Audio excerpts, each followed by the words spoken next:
Hello everyone, my name is Garlic Bread and today we are watching the brand new trailer for the new FNAF game coming out this year, Secret of the Mimic. Alright, captions, absolutely not. We're going in. So let me explain the situation. One of our contractors, Edwin Murray, has gone missing, leaving our property abandoned in his warehouse. Dang. Your job is simple. Was that baby? That was baby. Retrieve the technology that he was developing for us. It's a kind of prototype endoskeleton that can adapt to any costume and become any character. We suspect it may be malfunctioning, so just be aware of the slim but this is gonna be sick. chance that you could sustain significant injuries. This is gonna be the scariest game they've released. Including, but not limited to, death or dismemberment. We fully expect the retrieval process to go smoothly and without incident. But just in case, blow his fingers though. we suggest you get your affairs in order before arriving.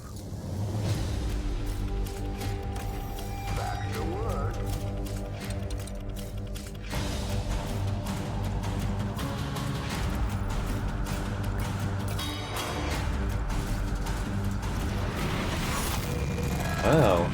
Fazbear Entertainment is not responsible for damage to property or person. Thank you for being a valued member of the Fazbear team. That looks mental. That looks fucking mental. So what do we got? We've got a dog, I think. Perhaps there's another dog back there. That is a bee. Very clearly a bee. It's really hard to see anything, but dogs. The main thing that I saw though, that I wanted to call out, at the very end of this sequence when we turn a little bit. Oh, it's not baby. It just looks a lot like baby. There's obviously a massive focus on dogs here. So it'd be interesting if one of them was named Sparky to bring back to the full circle of FNAF. But that I really thought it was baby the first time. It's not, but it just looks a lot like baby. Boom. 0.25 speed. That on the left is clearly a fully formed mascot suit. There's a couple of them. There's also a couple of cardboard cutouts out here. Like a drum set in front of us to the left, I suppose. All mascot suits down the end, obviously. Plenty of references to dogs here. That creature that looks a hell of a lot like baby. Okay, this is this is clearly the start of the night because it says 12 o'clock on the clock. Picture of that gnome character that we see later on. There's another actual figure of the gnome character there.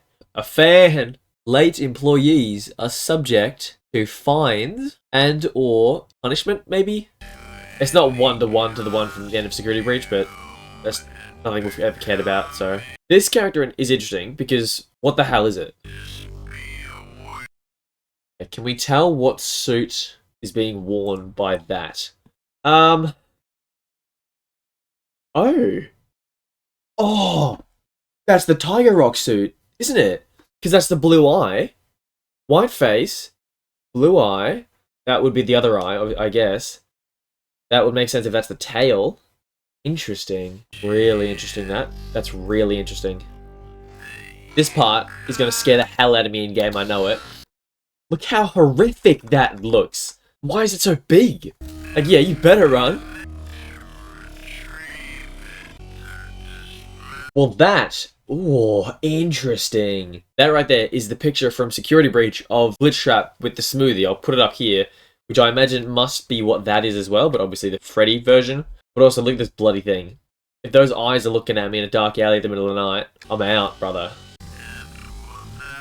Oh, little glitch in the movement there. Oh, look at her hand go. Oh, Like, why is there a gnome costume?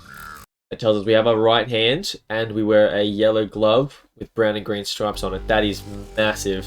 And we're wearing a coat by the looks. It's got that traditional letterbox red arrow marker thing. So it must receive letters and pass them around to the workers, I believe, is what I would imagine. Why is there a giant gnome? Is my question. Why the hell is there a giant gnome? Okay, yeah. Tiger Rock costume. That was always going to be here, to be honest with you. Insert data driver. Data diver is what it is, not a driver. I wonder if that's something we can use regularly. I don't think so, but it might be. Helper. Terminal. Ooh. Ooh. Helper. Helper. Not Helpy. Helper. Well, this must be Helpy's predecessor. Welcome show subterminal. Please. Welcome show subterminal. Reset welcome show, and then missing executive access. We head to this room, which has whatever the hell that is. There's also a cupcake. Is that a version of cupcake with like it's all coloured? Is that a duck head? This is a nurse. Dolly. This is a nurse named Dolly. Dolly IE as well. Dolly. Ooh. Oh, interesting. Dolly has a fan-looking thing in her chest that looks a lot like that Circus Baby has, so that's probably going to be really interesting. But also, look at her face. Like, it also splits into several sections, just like the Funtime animatronics did. This is probably at, Circus Baby's Pizza World, is what I would guess. Especially would make sense with what looked to be the baby doll earlier. Confirmation that that was a giant duck head. Why, I don't know, but it is. That's a crocodile of some sort, one to get her wishes. But also, there's the elephant, probably with the mimic inside, potentially. With that mouse thing, probably to lure it out, I guess. There's Jackie again. Hey, Jackie. Jackie doesn't... Oh, okay, so Jackie's only the front half. Oh yeah, this is the thing that looks suspiciously like DJ Music Man. Oh no, it just straight up is DJ Music Man. Like, you turn this image upside down, you've got DJ Music Man. Straight up. That is clearly an original version of DJ Music Man. Why does he have a mustache? I don't know, but he does. It is really interesting that it's Secret of the Mimic, not Secrets of the Mimic. Secret. I would imagine it's probably in reference to the Mimic itself being the secret. The secret of the Mimic. The Mimic itself being a secret from the public or whatever. After watching that, I really do agree with what I said. So I really do feel as though that is going to be the case. That it's set in Circus Baby's Pizza World with a gnome. And I don't know why there's a gnome, but there is. This is going to be one of the earliest games in the timeline. 100%. And it's going to be really interesting to see how they go with that. I think it's going to be a great idea. It looks really good. And hopefully it tells us more about which tales from the Pizzaplex stories are canon. But if there's hints towards some of the other stories like Bobby Dots or Submechanophobia or whatever, any of those being canon, great. Love to hear that. Yeah, it's very interesting. My early thoughts, looks sick. Looks really good. I'm really excited. What did that say? June? 30th of June. Gonna be good. Gonna be damn good.